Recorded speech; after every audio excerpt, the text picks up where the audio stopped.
profesor. Ya, ok, perfecto. Listo. Aquí está ya la aplicación.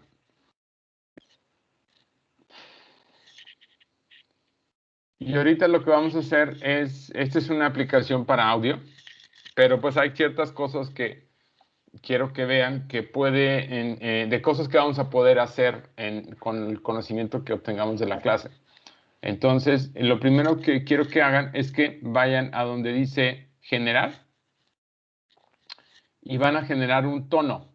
Entonces, en el menú generar de superior, van a escoger tono. Y hay diferentes formas de onda, sinusoide, cuadrada, diente de sierra. Bueno, van a escoger una sinusoide y la van a escoger de una frecuencia de 1000 Hz, de una amplitud de 0.2, aunque aparece 0,2, pero es 0.2. Y la duración va a ser de 5 segundos. ¿Ok? Entonces lo voy a poner aceptar. Ahí está. Y lo que van a hacer es reproducirla. Entonces, eso que ustedes escuchan es un tono puro. ¿Ok? Lo que quiero que después que vean es la señal es de 5 segundos, como le colocamos en la definición. Pero lo que yo quiero es verlo a detalle, qué hay si yo acerco, ver cómo se ve la señal que se genera. Entonces, voy a aplicar aquí cambiar ampliación. ¿Ok? Y si se fijan, déjame hacerlo más grande. La señal es una sinusoide, pero si se fijan, aparece como si estuviera por puntitos. ¿Por qué? ¿Alguien sabe por qué se ve así?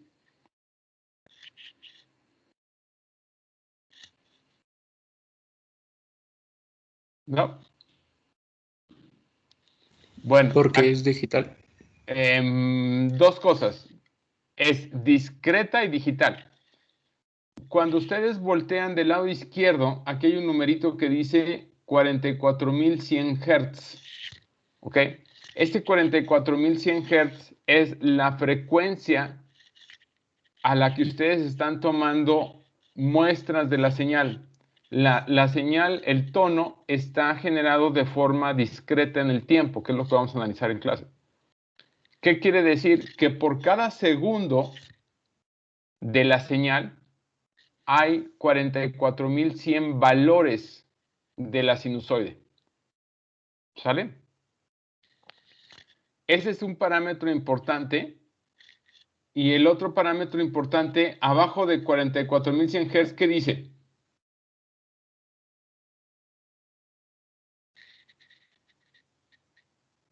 Dice 32 bits. ¿Alguien sabe qué significa 32 bits?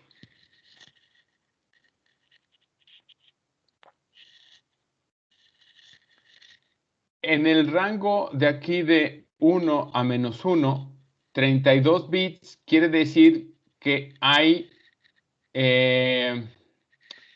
32 bits equivale a ¿cuántos niveles? Bueno, un número de 32 bits, ¿sale? ¿Sí lo ubican? Un número binario de 32 bits. Quiere decir que hay 32 ubicaciones y cada una de esas ubicaciones puede ser 1 o 0. ¿Ok? ¿Cuántos números se pueden representar con 32 bits? ¿Alguien sabe?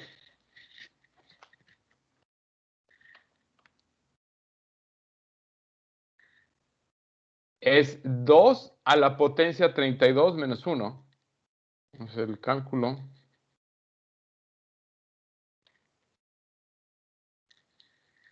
Entonces es 2 a la potencia 32. Uy, menos 1. Es un chorro. Es un chorro. Son aproximadamente 4.3 gigas. gigas. Ajá. Esto quiere decir que entre el rango de 1 a -1 hay todos esos niveles para representar la señal. Eso es lo que dicen los 32 bits. ¿Ok? Estos 32 bits es una característica de las señales digitales, porque las señales digitales todas están representadas por un número binario. Entonces, lo que está pasando es que por cada puntito de la señal se genera un número de 32 bits para representar. ¿Sí me cachan? ¿Sí? Entonces, esta señal, la señal del tono, bueno, está representada por 44.100 muestras por cada segundo de la señal. Esto quiere decir que como la señal es de 5 segundos, tengo 44.100, entonces 44.100 por 5.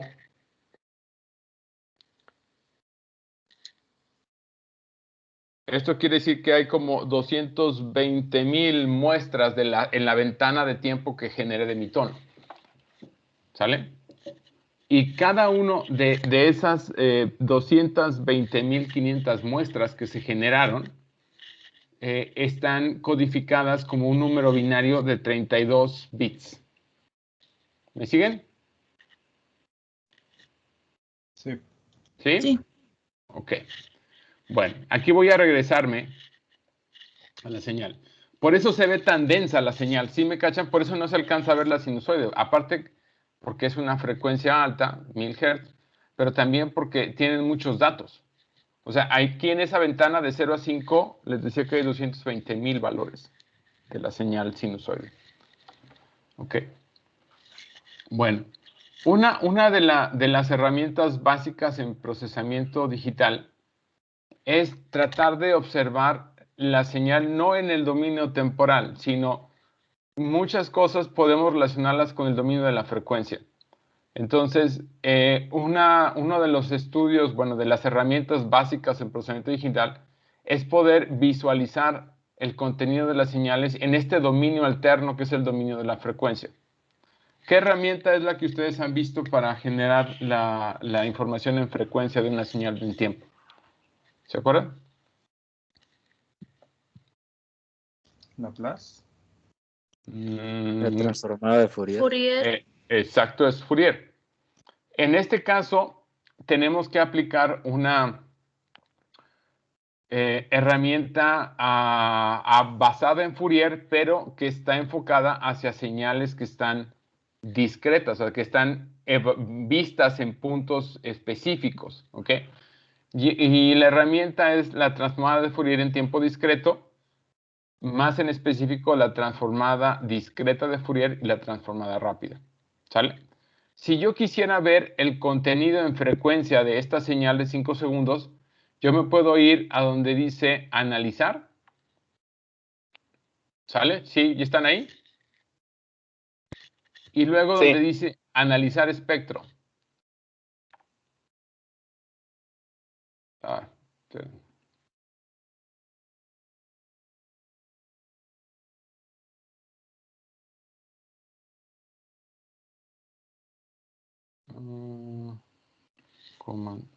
Puedo seleccionar todo ya. Ok, entonces aquí me voy a... ¿Sale? Fíjense que les da eso que tengo yo. ¿Está igual? Sí. Sí. ¿Sí? Bueno, hay que entender esta gráfica. Esta gráfica en la escala X es frecuencia y en la escala Y lo que tienen es magnitud, pero en una escala de decibeles. No sé si todo el mundo ubica qué son los decibeles.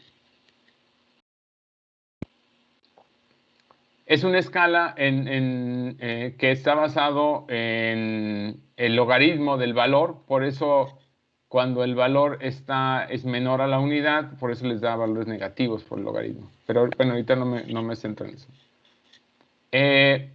Aquí lo que les muestra, ¿se acuerdan qué frecuencia tenía la señal? 1000 Hz, ¿verdad? Entonces, esto les genera un pico en 1000 Hz. ¿Ok? Y aquí hay diferentes parámetros que quisiera que vieran. Donde dice ventana, para hacer este análisis en frecuencia de la transformada discreta, lo que se hace es se toma una ventana de datos. En este caso, fíjense que la ventana es de 1024 muestras para hacer la aproximación en frecuencia. Si yo, por ejemplo, tomo menos muestras, lo que va a pasar es que mi aproximación es más burda. Si yo tomo más muestras, mi aproximación es más precisa de la información en frecuencia. Ese es una constante. Entre mayor cantidad de muestras yo tome, mi información en frecuencia va a ser mejor o más precisa. En este caso, como es un tono, pues debe aparecer como si fuera un piquito nada más a 1000 Hz. Y fíjense cómo si yo aumento la información del tamaño de ventana, pues aparece cada vez más refinado. ¿Ok? Ese es un parámetro. El otro parámetro es la ventana, donde dice función. Para hacer esto toman una ventana de muestras, pero también multiplican por un tipo de ventana. Este tipo de ventana lo vamos a ver al final del curso. Les ayuda a tener una mejor resolución en frecuencia. Fíjense, cámbienla, por ejemplo, entre las diferentes ventanas y lo que van a obtener es diferentes tipos de resoluciones en frecuencia. Los que han utilizado el osciloscopio, cuando ustedes, hay una opción que dice operaciones matemáticas y hay una opción que dice frecuencia y pueden seleccionar también la ventana con la cual hacen la aproximación en frecuencia. ¿Ok? Bueno, entonces ahí creo que ya más o menos el objetivo está hecho. ¿Les funcionó? Sí. Sí, Sí, profe. Sí, profe. Ok. Entonces, la ventana, o sea, el tipo de ventana sirve para sacar de diferente información o depende de la que queramos. Para depurar la información en frecuencia, para que sea más precisa y para poder tener una mejor visualización. El tamaño, el tipo de ventana. El tipo. Ah, ok. El tamaño lo que va a hacer es que cada vez entre más datos tengas, va a ser más preciso, porque tienes mayor información. ¿Sí? Sí. Bueno, aquí hay una pestañita que es una crucita, la cerré. Vamos a hacer lo mismo, pero ahora vamos a generar un tono. Pero ahora, en lugar de una sinusoide, van a utilizar una onda cuadrada. ¿Sí? Sí. Y aquí vamos a ponerle 500 Hz. Digo 500. Vamos a ponerle un poquito más de amplitud, 0.5. Y igual la vamos a definir por 5 segundos. Ahí está. Bueno, y aquí ustedes la pueden ver. ¿Sí? Fíjense que esta está muestreada igual a 44.100 Hz a 32 bits. Este es el estándar de señales de audio.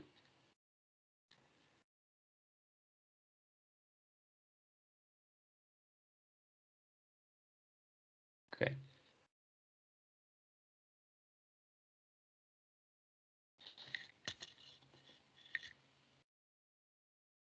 Y vamos a hacer, bueno, aquí tengo la señal. Okay.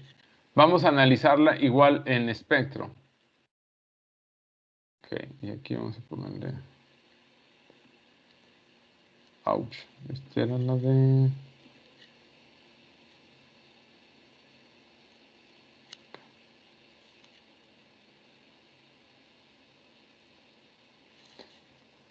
¿Sí la ven?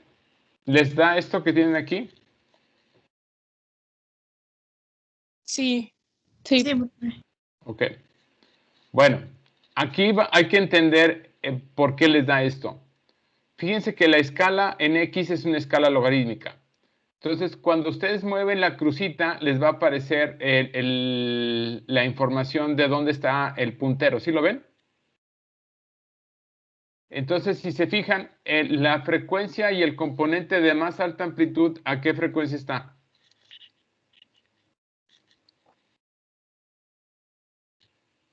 A 500, ¿verdad? Sí. Que es la Sí. frecuencia a la que le pedimos que calculara la onda cuadrada. Pero si se fijan, ¿cuál es el siguiente componente que está después en magnitud? ¿Cuál es el que sigue? Como 1500. 1500. ¿Y el que sigue hacia abajo? 2500. 2500. ¿Y el que sigue? 3500. ¿Cuál es la 500. relación entre el segundo, el que sigue y el que sigue? Incrementa 1000. Ajá. Y luego fíjense hasta acá, Sí. aquí está 4500. ¿Cuál es la relación del primero al segundo, al tercero, al cuarto, al quinto? ¿Alguien la puede identificar? Fíjense, el fundamental está a 500, luego sigue uno a 1500, luego sigue otro a 2500, luego sigue otro a 3500, luego sigue otro a 4500 y luego el que sigue aquí es 5500 y luego el que sigue es 6500. Pues que cada pico va de 1000 en 1000. Ajá.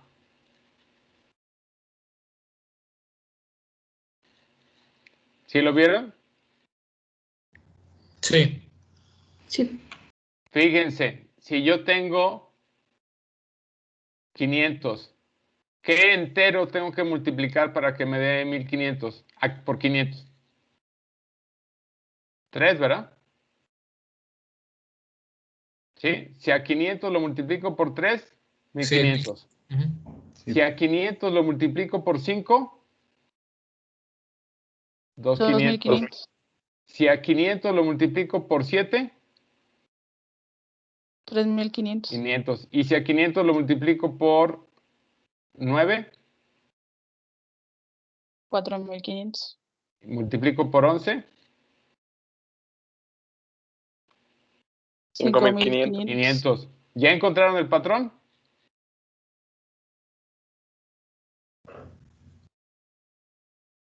Estos se llaman armónicos impares. Si se fijan, son múltiplos impares de 500 lo que ustedes obtienen. Si le empiezan a mover más hacia la alta frecuencia, van a encontrar puros armónicos impares. ¿Sí? ¿Sí me cachan? Sí. Sí. ¿Ok? Cuando una onda cuadrada siempre va a tener armónicos impares de la frecuencia fundamental. ¿Ok? ¿Alguien sabe cómo lo pueden obtener esto? ¿Cómo pueden encontrar la amplitud exacta de estos armónicos impares? Creo que ya lo vieron. Bueno, es la serie de Fourier. La serie. ¿Sí? Toda señal periódica que se repite como esta onda cuadrada, pueden encontrar su serie de Fourier. Y esta onda cuadrada tiene la particularidad de que es una señal. ¿Se acuerdan lo que es impar y par? Una señal par y una señal impar. ¿No? La señal impar es la que ustedes la alinean con el 0 y del 0 ven el reflejo negativo de la señal, con un signo negativo. Pero es igualita nada más con el signo negativo si la reflejan a partir del 0. Esta señal es impar, entonces todas las señales impares tienen su serie de Fourier son armónicos impares. Okay. Bueno, ¿vamos bien? Y eso lo vamos a ver en el curso. Bueno, ahí ya voy. Exacto, eso lo vamos a ver en el curso. ¿Vamos bien?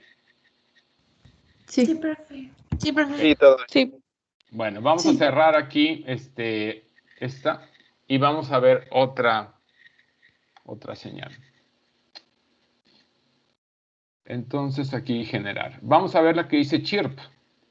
¿Ok? La señal chirp es una señal que empieza en una frecuencia y va aumentando de manera paulatina en el rango de tiempo que ustedes le pongan. Entonces, por ejemplo, aquí dice empiezo en 200 y vamos a decirle que termine en 2000. ¿Sale?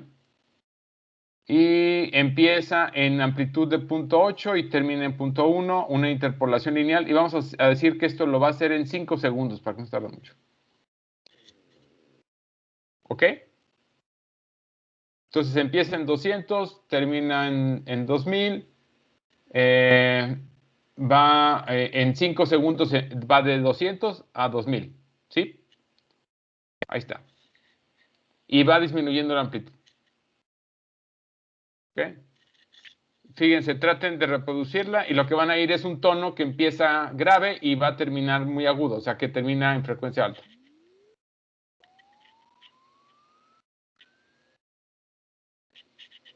¿De acuerdo? Sí. Sí. ¿Sí les dio? Sí. Sí. Sí, profe.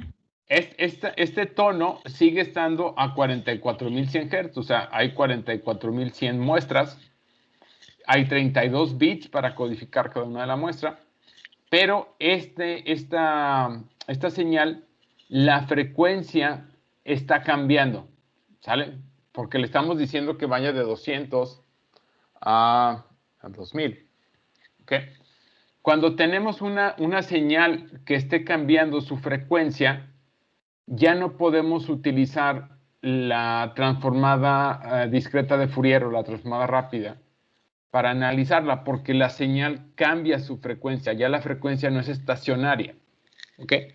Entonces, lo que podemos utilizar es algo que se llama el espectrograma.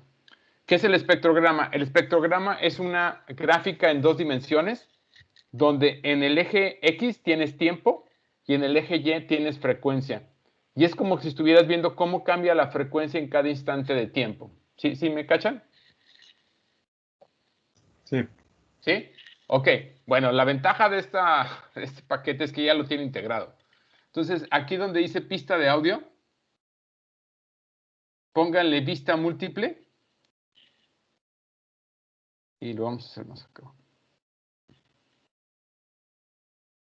Y entonces, en la parte de abajo les aparece el espectrograma. Y fíjense que este es frecuencia, perdón, es tiempo, el eje X, y el eje Y es frecuencia. Y aquí se ve cómo va cambiando el valor de frecuencia hasta llegar a 2000 Hz. ¿Sí lo alcanzan a ver?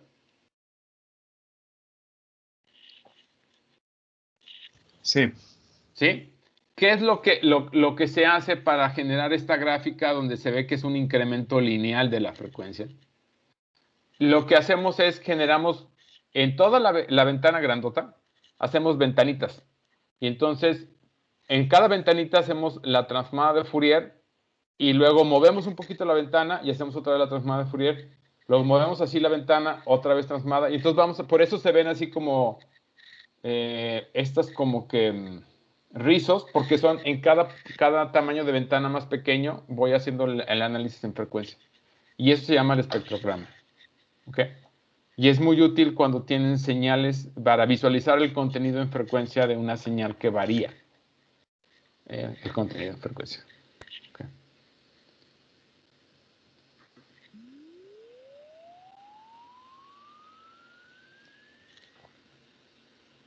¿Ok? Bueno, todas estas cosas que están implementadas en Audacity tienen su base en lo que es el procesamiento digital de señales, y es básicamente la idea. ¿Dudas? ¿No? Bueno, entonces lo voy a cerrar y ahora sí me regreso hacia lo que es el curso. Ay, perdón, tengo que...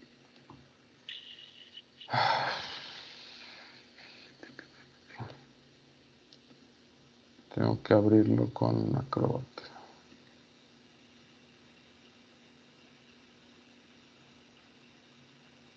Ah, ya, me acordé. Por favor, les voy a pedir que traten de adentrarse un poquito en Python. Entonces, les voy a recomendar, déjenme ver si lo encuentro, una página que viene una introducción bastante buena hacia Python. Esta aquí está. Este es introducción hacia Python y viene desde cosas muy básicas hasta cuestiones un poquito ya más avanzadas. Okay. Entonces, les voy a dejar el enlace en la página, perdón, en el chat. Okay. Para que por favor lo puedan ver para la clase de mañana. Okay. Bueno, ahorita se los pongo en el chat. Entonces, este capítulo es un capítulo donde vamos a ver cuestiones relativamente básicas. Vamos a empezar con la introducción, vamos a ir de lo sencillo a lo complejo. Primero, algunos conceptos básicos de lo que significa el procesamiento digital. Y vamos a iniciar como ejemplo motivacional con las señales sinusoidales. Okay, vamos a revisar conceptos básicos de las señales sinusoidales en tiempo continuo y también vamos a revisar las señales sinusoidales en tiempo discreto. Okay.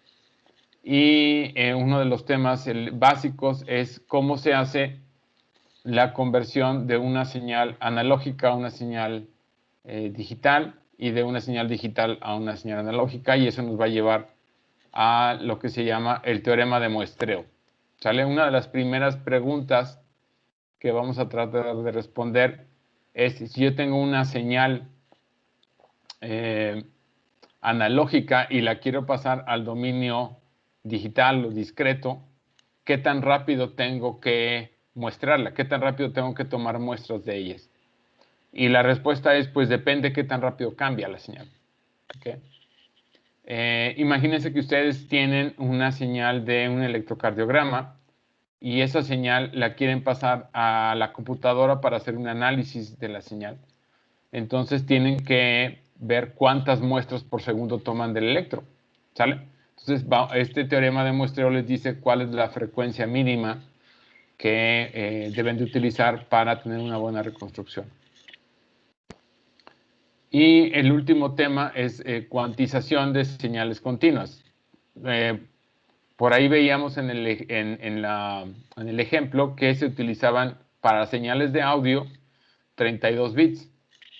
¿Okay? Ese fenómeno de dividir de cada muestra de voltaje se representa en 32 bits, va a representar una pérdida de información. Entonces hay que entender cómo analizar ese punto.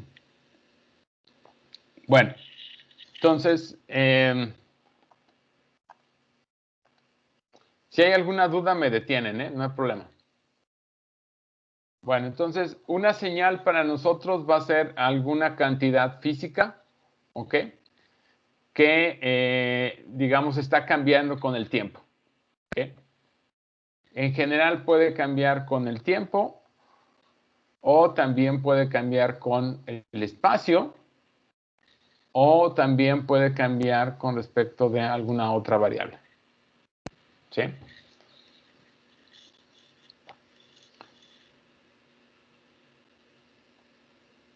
Aquí están algunos ejemplos. Esta es una señal, una rampa. Esta es señal paraboloide. Esta es una señal que está definida en un eje espacial. Generalmente, cuando utilizamos X y Y, vamos a representar algo que está cambiando de manera espacial.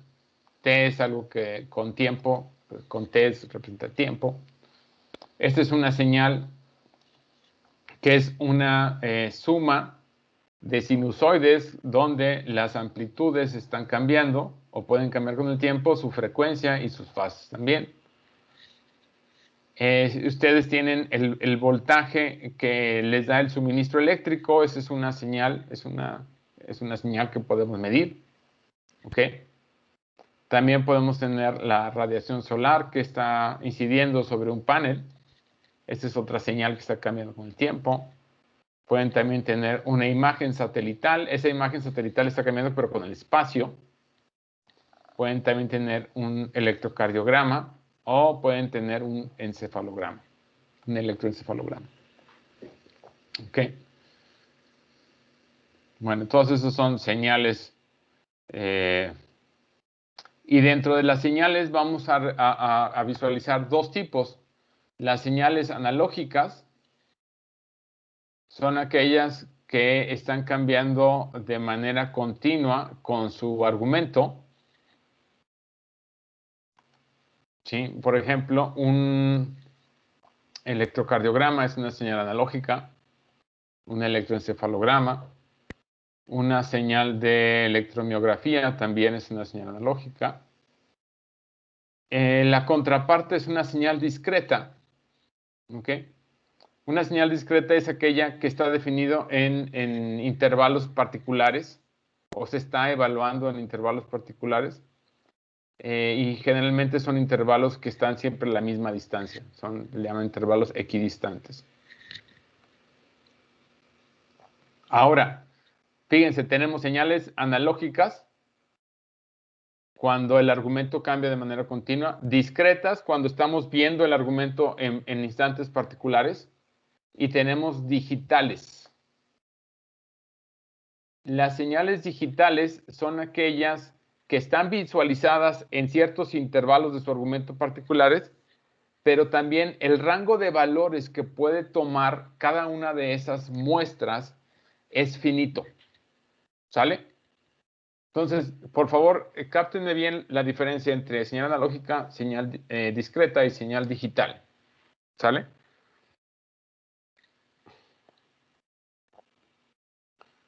Aquí la gráfica les trata de mostrar esta diferencia.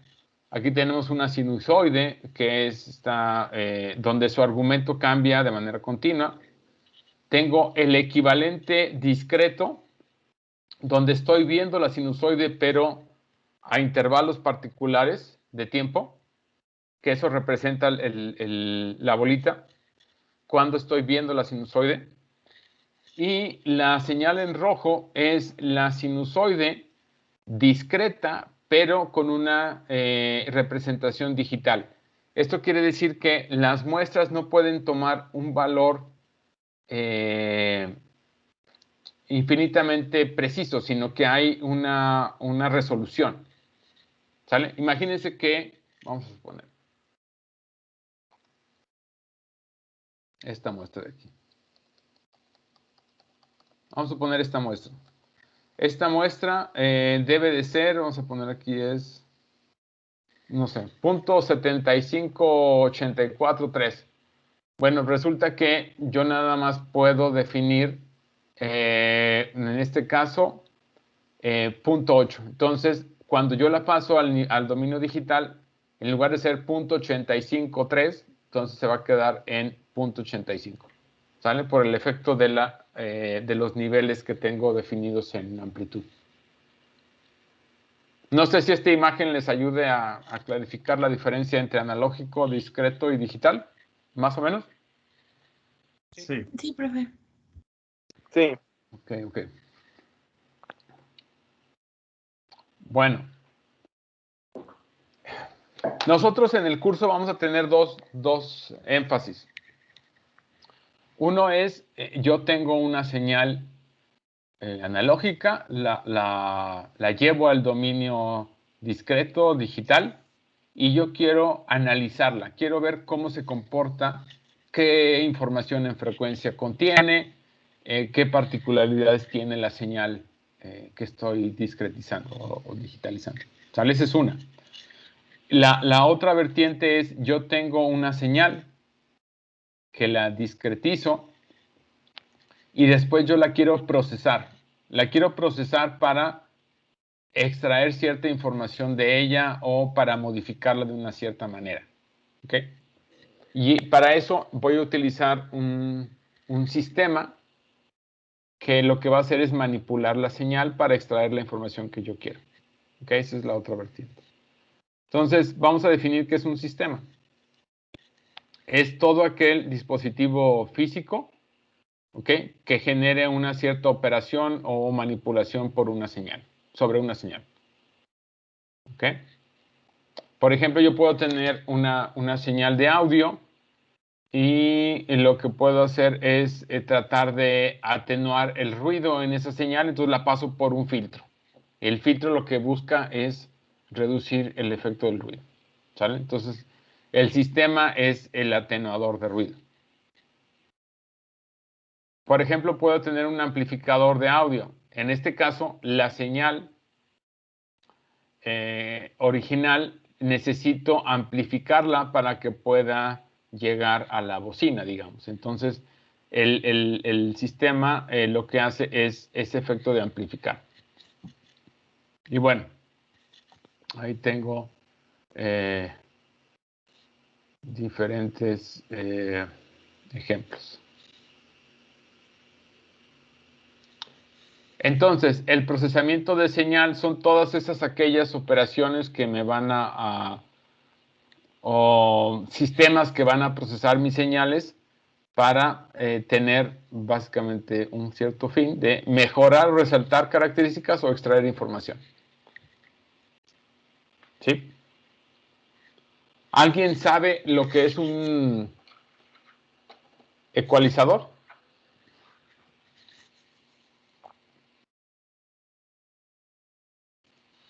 ¿No? ¿Nadie sabe? No. Un ecualizador es un dispositivo que lo que hace es una señal de audio, trata de amplificar ciertas bandas de frecuencia para tratar de resaltar ciertas particularidades de la señal de audio. Entonces, lo que están haciendo, por ejemplo, puedo incentivar las frecuencias bajas, atenuar las frecuencias altas, hay diferentes opciones. Entonces, eso es básicamente el procesamiento de señal. ¿Ok? Y dentro del procesamiento, bueno, hay dos tipos, el analógico y el digital. ¿Ok? En el procesamiento analógico, yo tengo mi señal de entrada. Esa señal de entrada va hacia mi procesador de mi señal, en este caso va a ser de voltaje, y yo tengo una señal de salida. ¿Sale? Esto puede ser el ecualizador que estamos hablando. Yo tengo mi señal de audio. Digamos que esta es la señal que proviene de un micrófono, de alguien que está dando una conferencia. La señal llega al ecualizador donde el encargado reduce ciertas tonalidades de la voz, amplifica otros rangos de frecuencia y eventualmente la salida va hacia las bocinas. Ese es el procesamiento analógico. ¿Se entiende? El procesamiento digital tiene otra característica. Vamos a mantenernos con el ejemplo de esta persona que está dando una plática y que tiene un sistema de audio. La señal de entrada, pues es la señal del micrófono. En el procesamiento digital, lo que vamos a hacer es la señal analógica la vamos a convertir primero a digital, o sea, la señal del micrófono la convierto a una señal digital a través de este convertidor. Después, la señal digital, vamos a decirlo, la proceso en una plataforma digital que puede ser la computadora. Entonces, la señal de audio la convierto a digital e ingresa a la computadora. En la computadora yo la puedo visualizar y también procesar, pero después necesito regresarla al dominio analógico a través de un convertidor digital analógico para que pueda ir hacia las bocinas. ¿Sí? Ese sería el procesamiento digital. ¿Okay? En donde la clave es que hay dos procesos. Un convertidor analógico digital y un convertidor digital analógico. Eventualmente, en este ejemplo que les comento, pues la señal tiene que ir a las bocinas, entonces es una señal analógica de voltaje. ¿Sale? Bueno, ¿cuáles son las... cada uno de esos tiene ventajas y desventajas, ¿no? Como todo solución ingenieril, van a encontrar ustedes ventajas y desventajas. ¿Cuál es la ventaja del procesamiento digital? Pues que este proceso que está, digamos, hecho en el ejemplo que les decía en la computadora, si ustedes lo quieren cambiar, es muy fácil. Simplemente tienen que cambiar el algoritmo o cambiar el software. ¿Ok?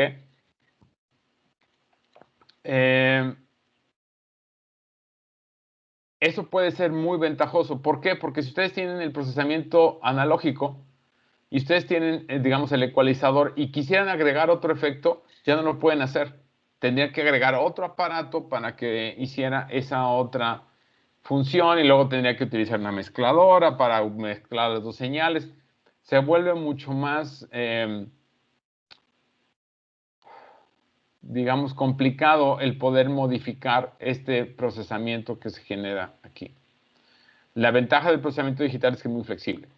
¿Sale? Esa es la gran ventaja. Ok. Y bueno, hay desventajas como todo. Y la desventaja, pues es que van a depender mucho de la velocidad de conversión, ¿ok? Del proceso analógico digital y también dependen mucho de la velocidad de los procesadores digitales. La regla es que si ustedes tienen un proceso que es repetitivo, que generalmente ya está muy bien estandarizado y que no van a estar cambiando, pues mejor, es más barato, de hecho, es más barato hacerlo de manera analógica. ¿Ok? ¿Hasta aquí hay dudas? Esto es una introducción, ¿eh? Vamos a verlo esto más a detalle. Pero ahorita es como una breve introducción. No, perfecto. Okay. Bueno, tenemos vamos a clasificar las señales que podríamos estar utilizando o que vamos a enfrentarnos. Tenemos las señales multicanal. Son las señales que que tienen como que diferentes canales, que cada señal es como una señal vectorial. ¿Ok?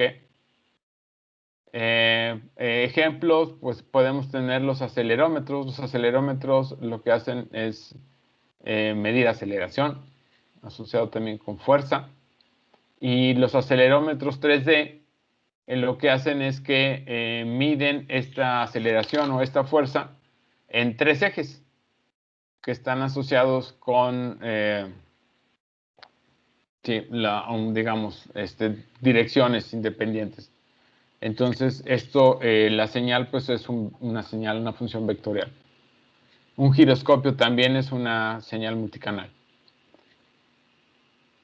Ok, señales multidimensionales pueden ser imágenes de tomografía, imágenes de electroencefalografía y electrocardiografía.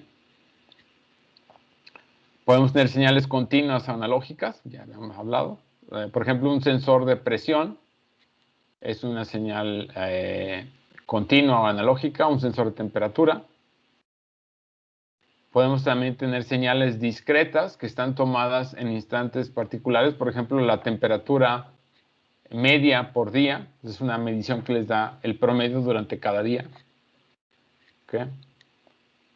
Tenemos también señales evaluadas de forma continua. El SG, el EEG o un micrófono. Y señales evaluadas de forma discreta. Aquí estamos hablando de los valores que toma. ¿Okay? Y señales evaluadas de forma discreta. ¿Okay? Por ejemplo, el caso, digamos que a lo mejor les suena más, es las imágenes digitales, por ejemplo, en tonos de gris. Cada píxel de la imagen, si es en tono de gris, pues está representado como un valor de 0 a 255.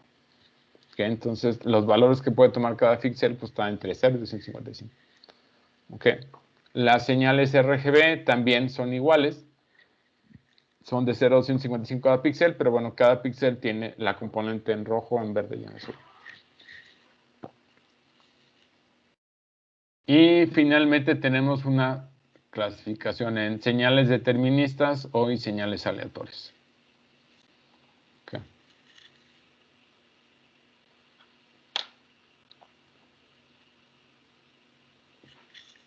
Bueno. Hasta aquí todo bien, ¿verdad? Bueno. Vamos a iniciar con las señales, estudiando las señales sinusoidales. ¿Ok?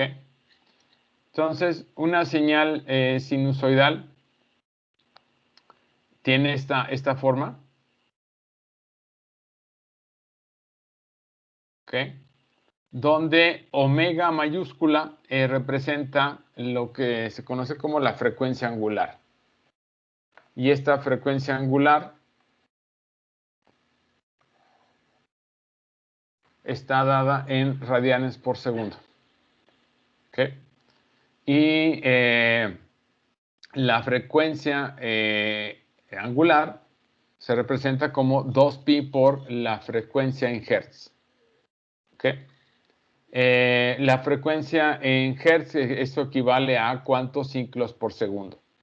O sea, si una frecuencia de 20 hertz involucra que por cada, que tenemos 20 ciclos completos de la señal sinusoidal con respecto de cada segundo. 400 pues son 400 ciclos completos por segundo y así. ¿Ok?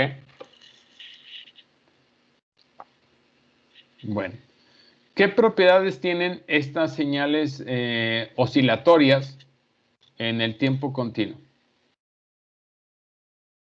Bueno, la particularidad es que la frecuencia puede ser un valor que puede tomar valores negativos y positivos. ¿Sale? Toda frecuencia negativa tiene una contraparte en el rango positivo, no hay problema. ¿Ok?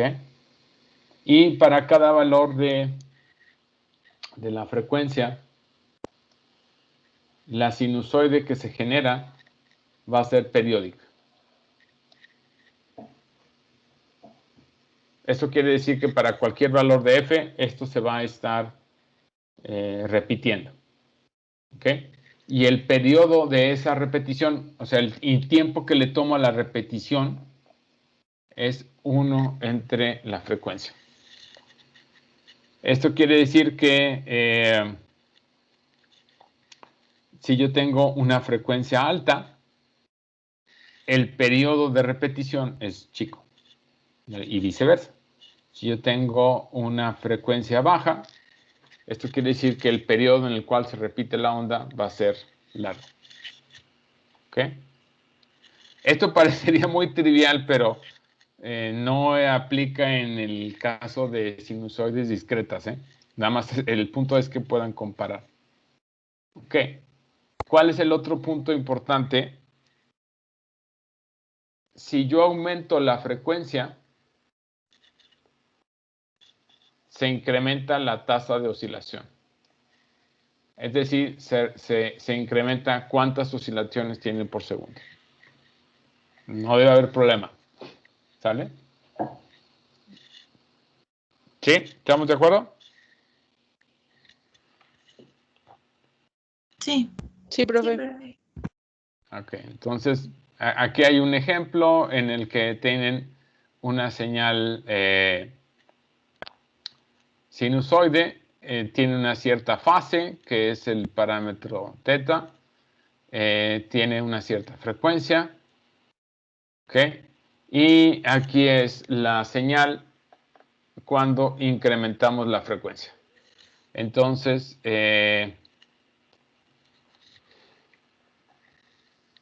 acuérdense que entre dos picos, el periodo, este es el periodo, que sería 1 entre F. ¿Ok? Entonces, si incrementamos la frecuencia, esta distancia pues se va a hacer más chiquita. ¿Qué es lo que pasa? ¿Ok?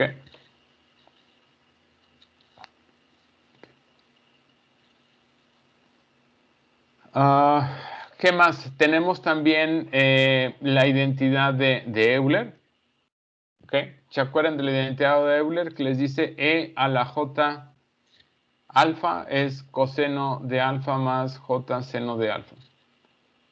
¿Sí? Sí. Ok, hay ciertas cosas o ciertas expresiones que siempre hay que tenerlas en la cabeza y son básicas para todo ingeniero. Esta es súper básica. ¿Sí? No se les olvide. Esta es una de las expresiones más, digamos, icónicas para un ingeniero. Se tiene que acordar de eso. ¿Ok? Y ustedes pueden expresar la señal original cosenoidal como o en función de la exponencial compleja. A ver, vamos a hacer este ejercicio para tratar de cambiarles un poco la jugadorita. Bueno, voy a utilizar aquí esta opción de Open Board. A ver si no me traiciona. Entonces dijimos que E a la J alfa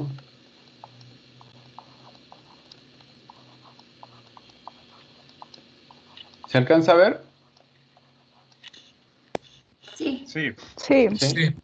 A ver, déjenme ponerle aquí un poquito más de... Creo que se ve mejor. Ok. Bueno, entonces la pregunta es E a la menos J alfa. ¿A qué es igual esto? ¿Se acuerdan? A coseno de alfa menos J seno de alfa. Ok. Miren, les comentaba, hay cosas que hay que acordarnos siempre. Y una es esta expresión que está aquí.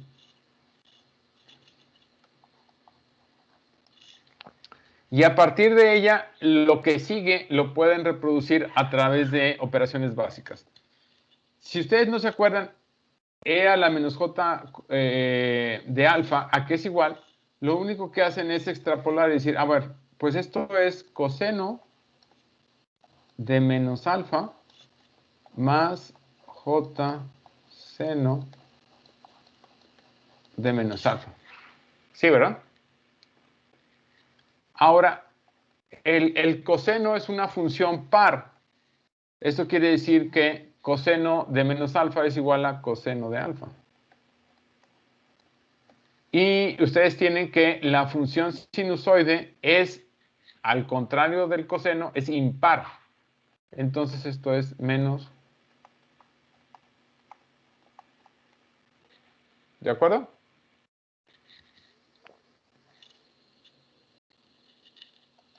Ok. Entonces aquí voy a poner E a la menos.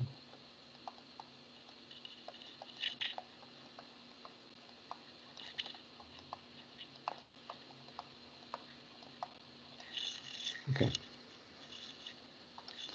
Bueno, entonces si ustedes tienen estas dos expresiones y sumo, voy a sumar, entonces tengo E a la J alfa más E a la menos J alfa. Esto es igual a... Fíjense que sumo la expresión en azul con en rojo, entonces se cancela la parte imaginaria.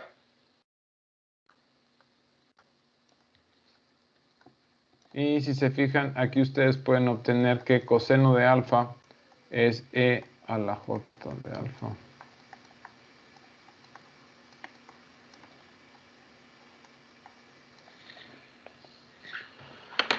¿De acuerdo?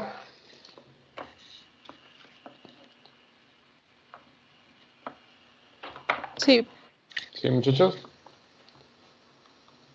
Sí. Bueno, vamos a hacer algo similar. Ahora tenemos aquí lo que dice sumar.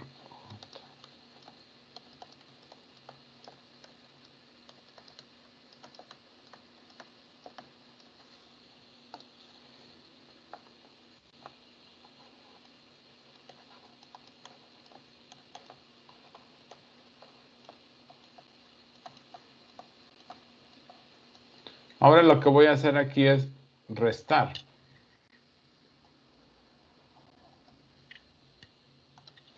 Cuando yo resto, entonces aquí me queda E a la J de alfa menos. ¿Qué va a pasar con coseno de alfa cuando hago la resta? Se elimina. Se elimina. Y entonces aquí tengo J seno de alfa menos J seno de alfa. Les va a quedar.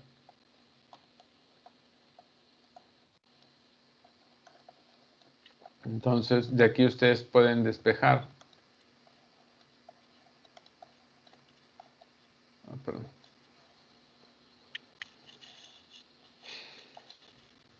Híjole. Aquí está. Aquí está.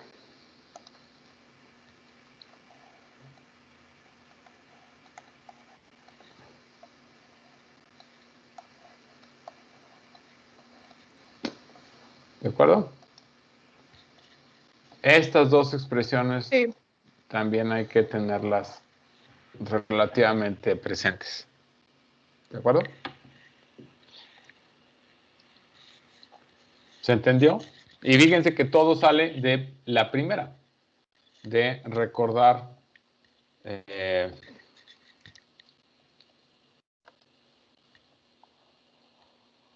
este de aquí.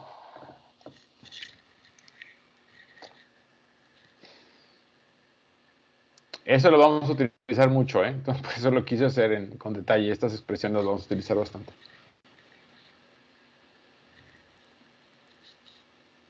Bueno, de esta manera puedo expresar la señal analógica a través de las exponenciales complejas. Bueno, ¿qué pasa en tiempo discreto? ¿Qué? Bueno, voy a utilizar una convención, ¿sale? Y es pertinente que ahorita les explique. Cuando yo tenga señales cuyo argumento cambia de forma continua, las voy a expresar con un paréntesis circular, ¿sale? Cuando yo tenga una señal cuyo argumento cambia de forma discreta, voy a utilizar un corchete, ¿sale? De manera que ustedes me entiendan que cuando yo le pongo un corchete, esto va a representar una señal en tiempo discreto, y si yo tengo un paréntesis circular, estoy refiriéndome a una señal que cambia con su argumento de forma continua. ¿Sí? Voy a tener esa convención. Entonces, acuérdense, paréntesis circular, señal que cambia con argumento de forma continua, señal con corchete cuadrado como argumento de tiempo, es una señal discreta. ¿Sale? Entonces, yo voy a tener mi señal, pero ahora el argumento de tiempo es un argumento discreto. Ya no es un argumento que cambia de forma continua. Y ese argumento discreto lo voy a denotar como n, que es el argumento de tiempo discreto, pero ahora n vive en los números enteros. ¿Sale? Eso representa la z. ¿Sí me siguen? Sí. Ok. Entonces, aquí yo voy a tener esto lo que me quiere decir es que esta señal va a ir desde, vamos a decir, -2, -1.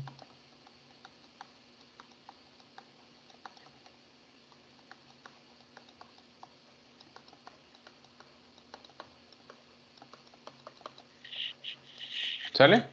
¿Sí? Entonces, el argumento de tiempo es un argumento que está en los enteros. ¿Okay? Bueno, la frecuencia y multiplica al argumento de tiempo, pero ahora este argumento de frecuencia es una frecuencia angular discreta. ¿Ok? Entonces, ¿se acuerdan que anteriormente la frecuencia angular estaba en radianes por segundo? Porque mi argumento de tiempo estaba en segundos, que es la base de tiempo. ¿Ok? Ahora, mi argumento de tiempo va a ser un argumento discreto y me va a representar la muestra. ¿Okay? El número de muestra. La muestra -2, la muestra -1, la muestra 0, la muestra 1, la muestra 2. ¿Sale?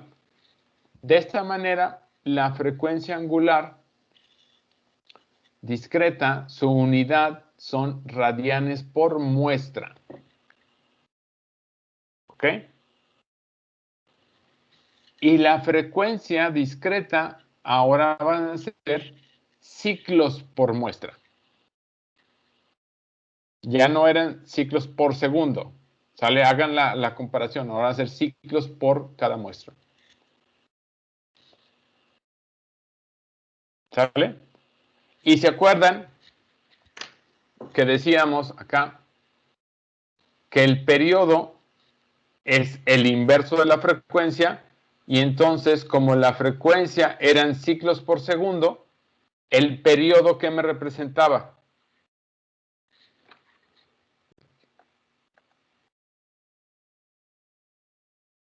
Uno entre F, esto tiene de segundos por ciclo. ¿Sí? ¿Me siguen? Sí. Que esto era el periodo, ¿verdad? El periodo les dice cuántos segundos les llevaba repetir el ciclo. ¿Ok? Entonces, acá hagan la analogía. 1 en F, ¿qué unidad tendría? Muestras sobre ciclos. Muestras por ciclo.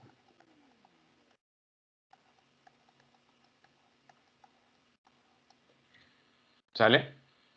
Esto quiere decir cuántas muestras le lleva a la señal repetir un ciclo, que es el periodo. ¿Ok? A ver, si ahorita me callo. Esto quiere decir cuántas muestras me llevan a repetir un ciclo. Yo tengo que el valor de muestra, pues nada más puede ser entero. Nada más puedo tener valores enteros, -2, -1, 0, 1, 2, 3. Ok. ¿Cuál, si esto es el periodo, ¿verdad? Dijimos también que esto es el periodo. ¿Cuál sería el periodo más pequeño que yo pudiera tener para denotar un ciclo? Háganla, piensen. ¿Cuántas muestras tienen que podrían pasar para yo tener un... ¿cuál sería el valor más pequeño de periodo que yo podría representar con esos valores enteros?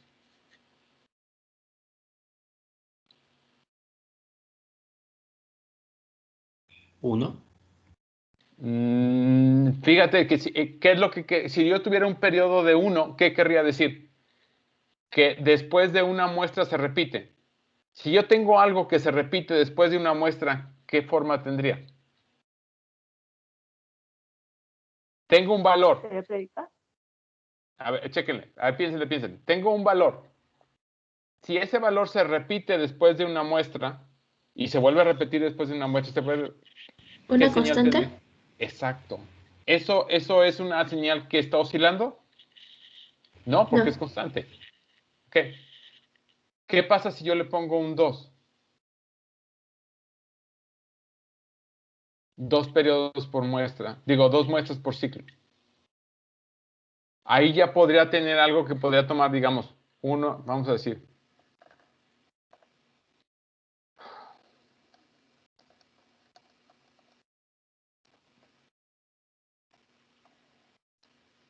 Podría tener algo así, ¿no? Así.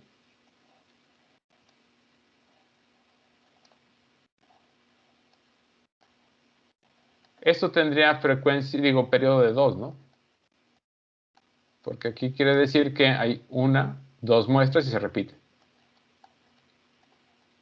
2 muestras y se repite. ¿Sí? ¿Me siguen?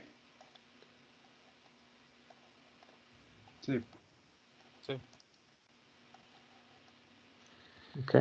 Bueno, lo que vamos a encontrar es que el periodo más pequeño que podemos tener en una señal sinusoide discreta es 2.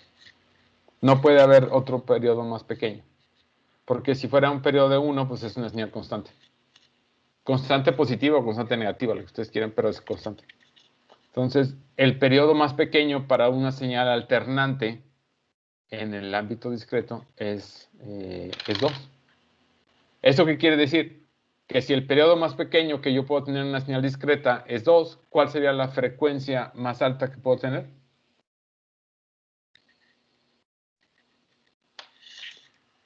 Medio. Un medio.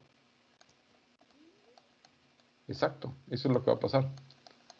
En el dominio discreto, sí hay un límite en la frecuencia que puedo tener, que no pasa en continuo. En continuo yo puedo incrementar la frecuencia como quieras. En discreto no. En discreto, la frecuencia más alta que ustedes van a poder representar es un medio. Porque eso les genera un periodo de 2 muestras por ciclo. Ok. Bueno, entonces, a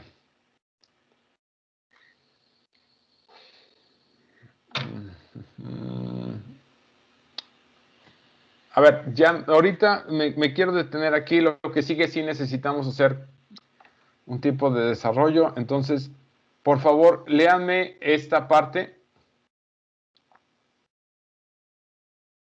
Y la siguiente clase terminamos esto con la parte de conversión analógica digital. ¿Ok? Entonces, de aquí voy a proseguir. Básicamente, lo que vamos a encontrar es ciertas particularidades para las señales sinusoides discretas. Y es que las señales discretas, la frecuencia siempre va a ser un número racional. ¿Sí recuerdan que es un número racional? Es importante. ¿Alguien se acuerda qué significa que un número sea racional? ¿Que no tiene una parte imaginaria? No, chicos, a ver, piénsenle. ¿Una fracción? Que se representa en fracción. Correcto. Un número racional es aquel que se puede expresar como un cociente de dos números enteros que no tienen un factor común entre ellos. ¿Okay? Entonces, mientras la frecuencia discreta sea un número racional, la señal sinusoide que ustedes van a tener es periódica. Entonces, vamos a ver, hay un sustento. Entonces, hay que ver un poco el sustento. Las señales sinusoides que sus frecuencias están separadas por 2 pis son idénticas. ¿Ok? Si ustedes tienen una frecuencia y luego tienen otra más alta que tienen de distancia o de diferencia un factor de 2 pi, la señal que ustedes obtienen es exactamente igual. ¿Ok? Y la tercera es lo que les estaba comentando, que la tasa más alta de oscilación que van a obtener es la de un medio. ¿Ok? Bueno, entonces eso lo vamos a revisar con detalle en la siguiente clase y también esta parte de la conversión analógica digital. ¿Ok? Toda la conversión analógica digital involucra 3 grandes pasos. Visualizar la señal en instantes particulares, o sea, eso se llama muestrear. ¿Okay? Cuantizar, es decir, restringir la amplitud de la muestra a un rango finito. Y la última es codificar. El número lo voy a representar ahora como una palabra binaria. Entonces, la conversión analógica digital involucra estos 3 pasos. Aguzados, ¿esto qué implica? Que por una señal analógica, lo que yo voy a estar obteniendo es una secuencia de palabras binarias que van a estar representando cada una de las muestras que yo voy a ir tomando de la señal analógica. ¿Ok? Y bueno, también puedo tener la parte opuesta. De digital me puedo ir analógico. ¿Ok? Y eso se hace generalmente por arreglos de resistencias con operacionales. ¿Ok? Y lo que se hace es la señal de palabras binarias la va a estar representando niveles de voltaje y lo que vamos a hacer es mantener el valor de voltaje hasta que llegue una nueva palabra binaria y esto les genera una aproximación de tipo de escalera. ¿Sí? Bueno, entonces aquí me voy a detener y continuamos en la siguiente clase. Por favor, les pido para mañana, entonces necesito que tengan instalado Jupyter y Python y que me puedan ver un poquito de esta introducción al lenguaje.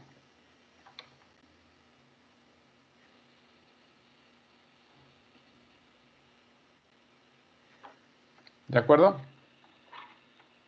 Claro. Sí, muchachos. Sí, profe. Entonces Sí. mañana nos vemos para la sesión práctica. Sí. Ok, Bueno, entonces hasta mañana. dale, profe. muchachos. Bueno, Gracias, entonces nos profe. vemos. Bye, bye. Gracias, profesor. Hasta Gracias, mañana. Nos vemos, profe. profe. Gracias, profe. Hasta mañana. Hasta mañana.